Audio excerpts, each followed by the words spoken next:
welcome once again to EWTN's Bookmark. I'm Doug Keck, your host. Our guest author is David Calvillo, author of Real Men Pray the Rosary. It's a practical guide to a powerful prayer, and it's published by Ave Maria Press. Welcome, David, to EWTN's Bookmark. Great to have you here. Thank you for having me. Some people might have seen you in the past on Women of Grace. You were on with Jeanette Bankvik, right? Yes, yes. And talking also about the Rosary, right? Yes, we were. We spent the whole week talking about that. Well, let me ask you about this. It says, real men pray the Rosary. Okay, if that's what real men do, what do fake men do? Fake men try to say that they're self-made men and try to convince themselves that with self-confidence and bluster, they can make it through. But real men pray the Rosary. And when did you come to that conclusion? Because I gather from your book, it's clear that obviously you weren't 3 years old espousing that to your parents, though you talk about your grandmother here praying with you in a sense, Yes. right? Is it Vera? Was that her name? My grandmother's name was Carmen Vera. That's Right, and you talk about that later in. So this is something you came to as later in your life. Yes, my mom's prayers were finally answered after it took about 50 years of me to finally listen to her lessons. And it took the Holy Spirit taking me upside and hitting me upside the head a few times in a retreat called the Acts Retreats, Right, okay. for me to finally understand the lessons that she had been trying to tell me. So. And what was so powerful about going on that retreat? You talk about it, you talk about actually in the book weeping at one point on the, at the retreat. What was it that was such a change for you, or what impacted you that made you feel that way and then respond that way and ultimately leads you to really connecting to the Rosary? Well, I don't know what it was other than, that bolt of lightning that we hear about. We were gathered praying the Rosary. I had never experienced that before of seeing men pray the Rosary, or much less 80 men praying the Rosary. And that scene, that setting, it placed me into this sort of ecstatic experience that built every day of that retreat, and that started me on this journey. But clearly that was the soul conversion moment. Would you say most of the men prior to, let's say, that kind of a retreat, and maybe yourself growing up, would have associated the Rosary more with the ladies, the women? I mean, a lot of times in the old days, at least I know where I grew up on Long Island, the men belonged to the Holy Name Society and the women belonged to the Rosary Society, and it was kind of like broken up. And you'd go, the only time you'd really see rosaries for the most part was you'd go to someone's wake, and they would be saying a rosary, but it would vastly be the women saying the rosary and the guys would be outside smoking. Yes, I was one of those knuckleheads that thought that the rosary was for old ladies and funerals. I believed that notion, and I think I'm not the only knucklehead that believed that. So it took a while for me to finally learn the lesson. Now you dedicated this to your parents, Alice, Vera, and Joe Calvillo. You say, a mom whose love and unceasing prayers bequeathed to me a love of our Blessed Mother and of the Rosary. So she tried to inculcate that to you when you were younger, right? Yes, she that sure whether did. you got it or not, maybe you had it, but you didn't realize you had it? But yeah, that's I think probably sometimes in Catholics, it's there underneath, and it just needs a little prodding to come back out. Yeah, you're absolutely right. Because, for example, when she passed away, among the things that she had was this portrait of our Blessed Mother, the Immaculate Heart of Mary, in her bedroom. And I thought, well, I really don't want anything belonging to my mom, but I wonder what's going to happen with that painting, right? And it turned out that I asked my brothers and sister. My sister said, well, actually, Mom said I could have it when she passed. I said, perfect, it belongs to you, given to her by her grandmother and probably her grandmother before that. It belongs to you. But let me take a picture of it. And my brothers wanted the same thing. We did not realize how important our Blessed Mother, through that painting, was in our lives. And so you're absolutely right. We didn't understand. And what was that particular image of our Blessed Mother? It was I found out later that the painter his name is Zabateri, and it was the Immaculate Heart of Mary. Oh, okay. And I have it on my phone. I have it with me all over the place now. Now you also say, and this connects to your book, and Dad, who shows me that a real man prays and loves his wife. Now, is that what you saw growing up? Yes, absolutely. My dad is a fourth-degree knight, a faithful navigator, worthy grand knight forever. He lived those vows with my mom and saw her through till death did them part a couple of years ago.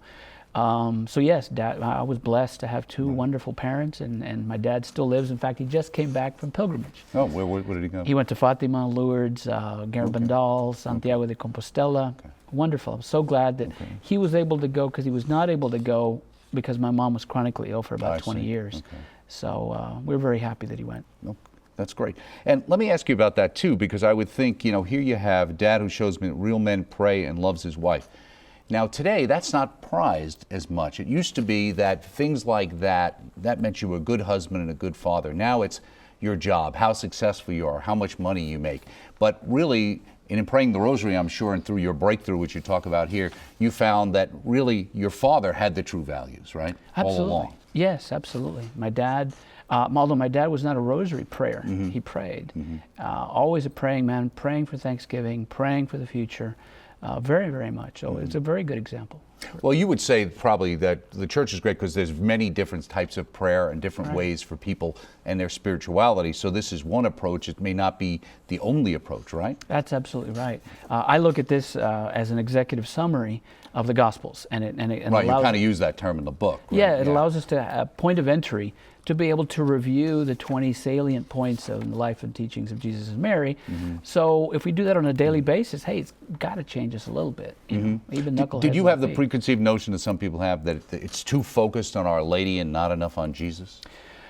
No, that has never bothered me. What I didn't understand was why would we say the same prayer over and over again? Right. Is the idea to put yourself in some sort of meditative trance or something? In fact, I had to correct a newspaper reporter a couple of years ago that tried to get me to say that. That's in the book too. Yes. You talk about it in the book, yes, right? Yes, it is. And he just didn't understand. Right. Because people think, well, you're just kind of repeating this repetitive prayer, and while you're saying the prayer, you're really thinking about what am I doing later today, and what do I have to get done next week, and Exactly. how much longer does this? How many decades do we have to do, and things like that. When that's not the case, if you focus specifically on the mysteries, right? Right. The idea is to meditate on the mysteries. The Hail Marys provide that drumbeat, especially if you understand where they come from, the context in which they arrive. They can be the voice of Mary narrating that rosary for you. Well, you mentioned that too because you use the word drumbeat. You use the word rhythm in here. That there's like a rhythm to your life, a rhythm to your rosary. Right. And it's not something I invented. Obviously, the popes over time have discussed that rhythm of prayer in our life and the drumbeat of the Hail Marys within the Rosary as fitting into the rhythm of our lives. Now, you have a couple quotes right at the beginning. One by Pope Leo XIII: "The Rosary provides the Christian with sustenance with which to nourish and strengthen his faith." And then, of course, Blessed John Paul II, soon to be, if not St. John Paul II, "A prayer so easy and yet so richly, truly deserves to be rediscovered by the Christian community." And I notice you use two quotes that reference Christian community, and you call this a rosary for our times and say further it is a prayer for all Christians, not just Catholics. Right.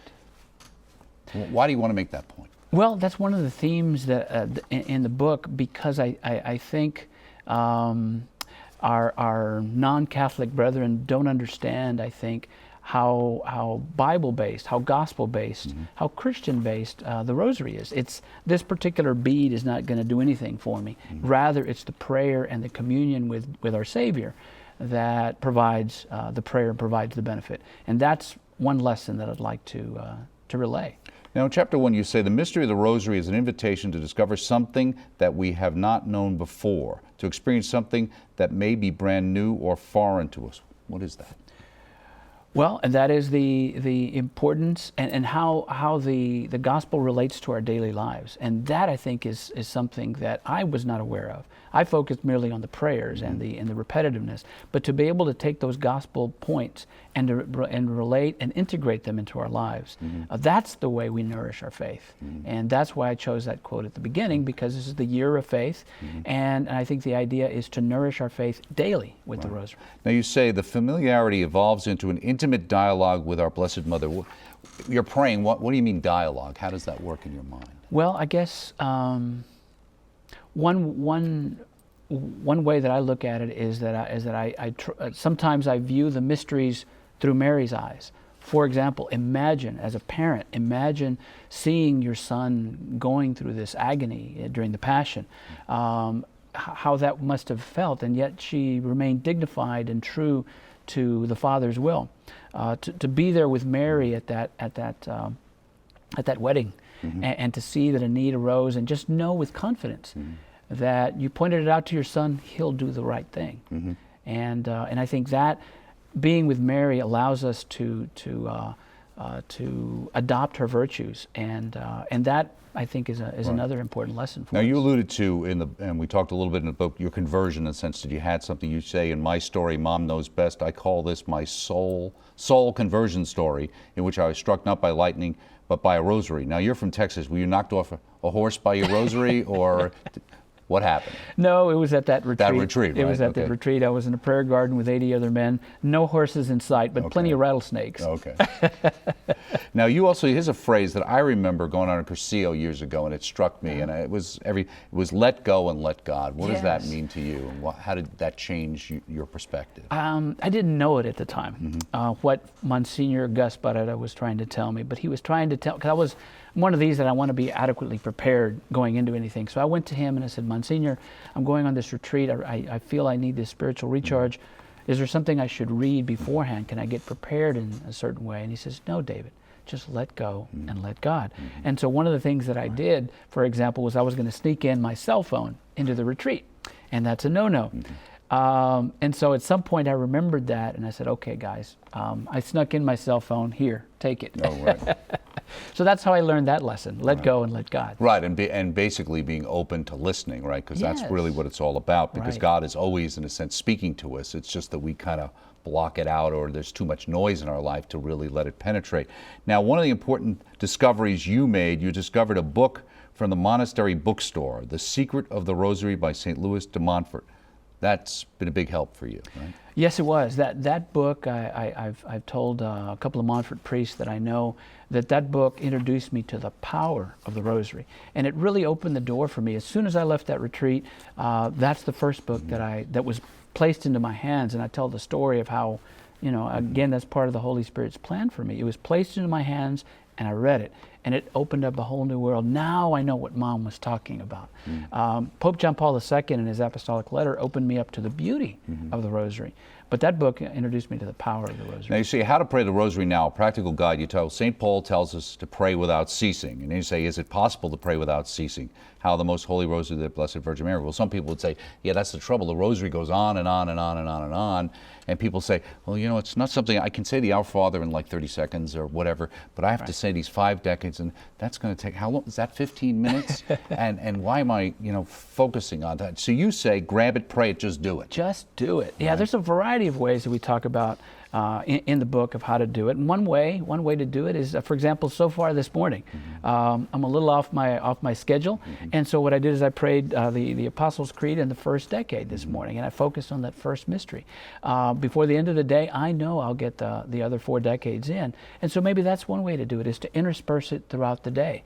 5 minutes here, 5 minutes there.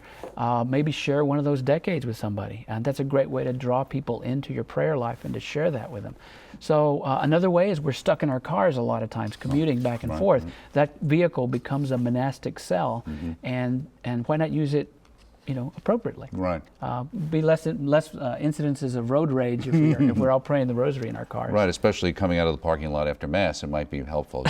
Some of us think it's worn off rather quickly there. Exactly. You also say, grab it, pray it a little bit at a time. Right. You mean the idea that I could start with, just like you suggested, maybe the 1 decade or 2 decades, and then build myself up. Right, exactly. Yeah, and that's one of the things I do, for example, with my children. I walk them to school in the mornings. We do a decade on the way over there. Generally, when their mother picks them back, their mom gives them another decade when they come back, and then before they go to sleep, we get another one.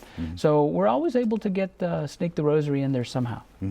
Now, at the end of chapters, you have something called the toolbox, simple exercises to jumpstart praying the Rosary and others. That's basically the title, and you have it at the end of each chapter. Whose idea was that?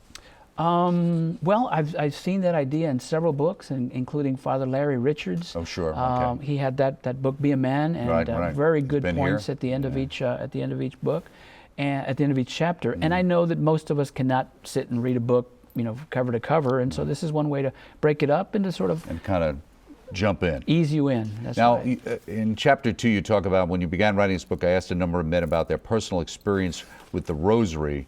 And so how many different stories do you have in here? I only have that one story, but one of the blessings of being involved in this apostolate is that I get emails a lot from folks, and I really enjoy reading them, because they they inspire me. That was one story. One of the things I wanted to do in this book also is in our apostolate, is I wanted to reflect the light on gentlemen that are inspirational. And I mentioned Alex Gamboa and Joe Connors and David Ledema and J.M.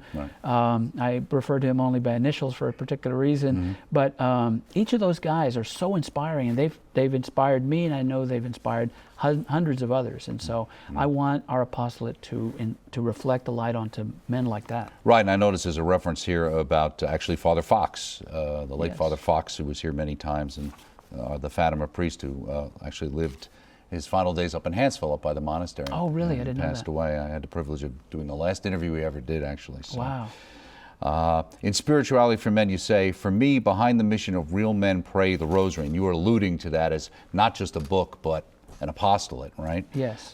Is the idea that male spirituality is very real and important, but not separate from the spirituality of women. Rather, it's complementary and necessarily so. And that's the whole truth of men and women anyway, isn't it? Yes, absolutely. We each have our role, and we need those dual complementary roles in order to accomplish our objectives, especially as parents. Now you say, and this we always hear, as men we're taught to handle things, fix it, think it through, and the like. We're taught to make things happen. We are not usually taught to seek help. And is that men sometimes see that as a weakness, right? Yes, absolutely. That they shouldn't have to ask. They should know. That's why we never ask for directions. That's where the misconception of self-made men come from. Nobody's ever self-made. Now, what was Joe Connor's secret? Joe Connor's secret was that he was carrying on his dad's secret, and that secret was that at the back of churches he would leave the secret of the Rosary, and then he knew people would pick it up, and maybe 10%, maybe 20% of the people would pick it up and would read it. And in this case, in my case, he drops them off at this monastery when I went on a retreat, and that book touched me in a very profound way, and so I'm very grateful for Joe Connor's secret. And how did you connect and find? Did you know him already? Yes. Okay. I knew Joe as a colleague. He's a criminal defense lawyer. I'm a commercial lawyer. Okay. But we knew each other. We'd actually served on a couple of boards together. I did not know that he'd been on retreat. I didn't even know he was Catholic, frankly. But which is the case with many Catholics in business. We don't exactly usually announce it or do anything to demonstrate. Yes, that's true. But which now, can be good and bad. But now he's been very inspirational in a lot of ways, and I've let him know that he has touched me in that way. Now you talk about here actually the origin of the Rosary. You talk about the Saint Dominic, and then you talk a little bit about the Battle of Lepanto and the Rosary, St. Louis de Montfort. Let's talk a little bit about the whole idea of not just being a book, but this actually being an apostolate. Okay, so is the goal just to get men to pray the Rosary? What's the goal of the apostolate, and how do you go about doing that? Well, we take our mission statement directly from Pope John Paul II's 2002 apostolic letter, and that is to rediscover the Rosary in the light of Scripture, in harmony with the liturgy, and in the context of our daily lives. And so we try to structure our activities around those 3 points. Most of the time, I think, we want to make the Rosary known to folks within the context of their daily lives. And one of the things that I do, for example, is I offer my own daily reflection on our Facebook page and on our website. And that's to get folks to say, this is how you can apply the Rosary to your daily life. In the station that you are in that particular day. Among the other things we try to do is we try to bring people together to make rosaries. We've done that with teens. We've done that with the community, for our troops, for retreats, etc. And we always, as part of that, have an element of catechesis, depending on what the day of the week it is, and we talk about the mystery for that day. We've also been very involved in promoting St. Louis de Montfort's writings and a devotion to our Blessed Mother. Total consecration. Total consecration. Okay. And so that's a big part of it as well. Right. Okay. Great. Well, let me ask you too. Since you've obviously had some success, you're building it up. More men, hopefully, are praying the Rosary. Are you seeing more men besides Catholics praying the Rosary based upon this? You know, I have to say that well, first of all, our Facebook page, we have about 33,000 and growing fast. Of those 33,000, about 2/3 of those are men, right? Less than half are from the United States. Really? And so the fact that it's growing, and it seems to be growing, especially in the last month or so, it seems to be growing by leaps and bounds. But yes, we have seen, I've had a number of people tell me that, especially after reading the book, that they looked at Mary in a different way, and that made me very, very happy. because we became totally consecrated to Jesus through Mary.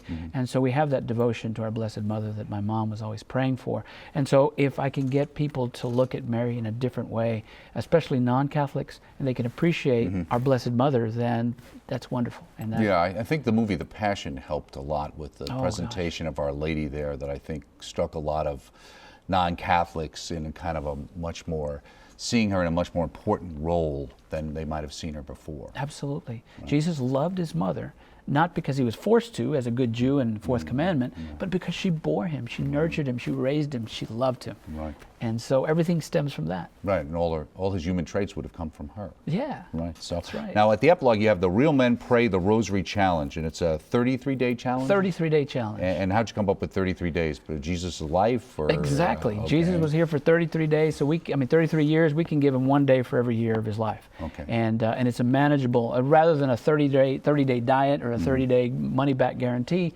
we thought 33 days would be much more symbolic and meaningful. Now let me see, if I go to your website, I find out our Real Men Pray the Rosary, and let's say you're in Texas, and let's say I'm in Alabama. Do I start a group? Can I start a group in my parish? Is that how it works? How does the actual apostolate spread itself out? That seems to be where people want us to go. People seem to be asking for that exactly that you're saying, and so we're in the process of deciding. You know, as a board, the board of directors, we need to get together and decide how we're going to do that. That's why I have an advisory board of folks that many of whom have been here on your show, to help us, to give us that perspective so that we can do that, because there is a need there, Doug. There is a need for men wanting to gather together to pray. And so yes, I have to say that I think that's the direction we're headed.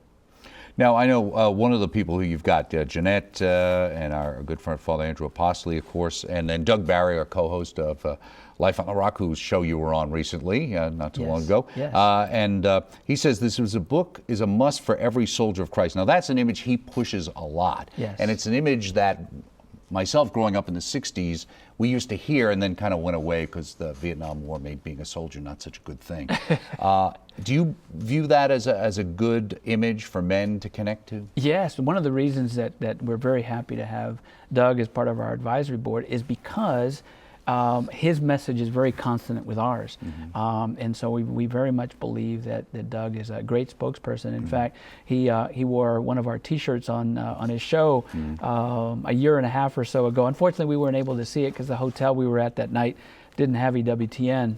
And those Omni hotels need to change that. But in either event, Doug is a great spokesperson for the Rosary and for our faith. And so yes, we believe in his message. So let me just ask you, whose idea was it to write the book? It was a natural offshoot of our apostolate and our mission. Things just sort of came together to do that. I had already been asked to give talks. I was the keynote speaker at our Red Mass, which is for the legal profession in our diocese. And I'd written certain things, and then I'd been asked to give a talk. So I already really had it all assembled. It just required me putting it less in legalese and more in everyday language. And then Ave Maria Press was wonderful. We had a Wall Street Journal article on our apostolate in 2010 that sort of opened up a number of eyes and opened up a number of doors. And so Ave Maria Press has been great in following up on that and getting us to where we are. And how has your bishop and your diocese been very supportive of this work, and the local pastors? Have you seen good support for this Very kind of much outreach? so. Very much so. In fact, our bishop wrote the introduction to the book, and when I asked him to do that, I wanted him to know that I was very much inspired by his installation mass. At his installation mass, and it's Bishop Flores, right? Bishop Daniel Flores. Right. At his installation mass, he extended an invitation to men. Get this image: I'm there as a member of the Knights of Columbus. I'm wearing my chapeau and my fourth degree full regalia. And I'm supposed to be facing away from the altar. He's giving his homily, and he says, and I extend a special invitation to all the men. Well, I sort of break ranks, and I turn and I look, because I want to see he's talking to me. Right. And what he's telling us is we need to be, we sometimes think that raising our children in the spiritual way is for the women. Exactly what you were saying a minute ago. And he says that. He says, but it's not. Right. We need to follow the model of St. Joseph, and we need to be the spiritual leaders of our house. Well, the studies that I've always heard is that the best indicator of whether whether your children will continue to go to church in the future is whether their father went to church with them when they were growing up. Right. So that was So we the have a message. lot of responsibility, and you do too, because you got to convince a lot of men Yes, to sir. pray the Rosary, because Yes, we're sir. just out of time. Okay. They'll have to read your book. Okay. Speaking here with David Calvillo, author of Real Men Pray the Rosary, a practical guide to a powerful prayer, published by Ave Maria Press. Check it out. Available through the EWTN Religious Catalog. Join us next time right here on EWTN's Book Farm. Thanks.